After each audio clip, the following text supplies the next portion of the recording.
This is why the fearful avoidant, dismissive avoidant conflict cycle is the most painful out of all the attachment pairings.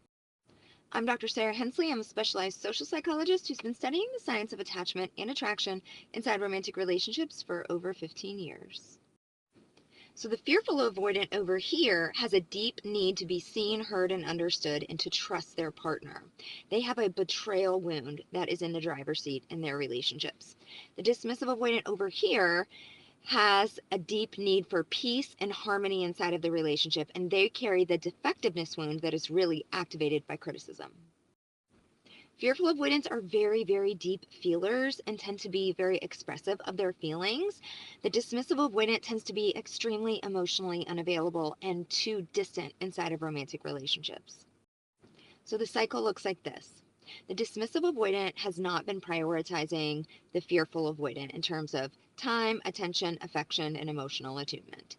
The fearful avoidant usually approaches the DA with this information, probably a little more critical than they should, even sometimes not critically, and it still triggers the dismissive avoidant.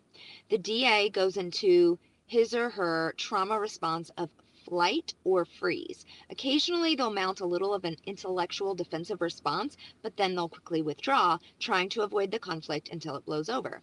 This leaves the fearful avoidant feeling unseen, unheard, not understood, not having their needs met, and very abandoned. So then what happens? The fearful avoidant approaches again, trying to be heard, seen, and understood, maybe more frustrated.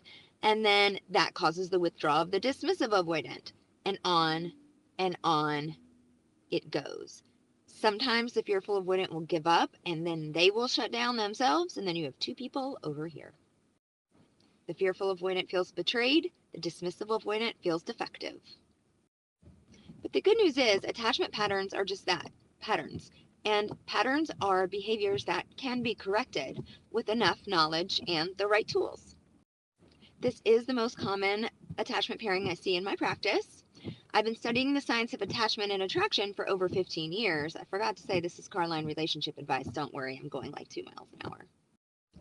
So if you want to know how to fix this for good inside of your relationship, where you guys, the DA and the FA, are emotionally connected, you're working through conflict vulnerably and honestly without anybody getting too upset, and you come to solutions for having both your needs met inside of the relationship. The fearfuls need to be seen, heard, understood, and valued, and the dismissive avoidance need for peace and harmony.